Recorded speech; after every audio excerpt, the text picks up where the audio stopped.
প্রবাস থেকে যারা দেখতেছেন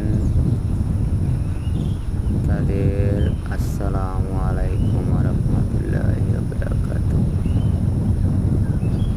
দেখেন ট্রেনের সাথে কিভাবে দৌড়াইতেছে, কথা বলছেন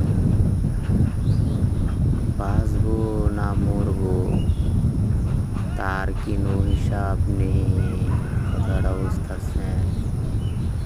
এই যে আর একটা আল্লাহ, মশাখালী ঢুকতেছি আমরা, মানে হকারগুলো সমানে দৌড়াতেছে ট্রেনের সাথে, আল্লাহ সমানে লড়ে, খালি সাত লড়ে, তারাও দৌড় করে, মানে রিক্স। ফ্যামিলি চালানোর জন্য কি রিক্স নেই, সবার কাছে ফ্যামিলি সেরা, কথা বলছেন। তার উপরে নেই কি ফ্যামিলি সেরা।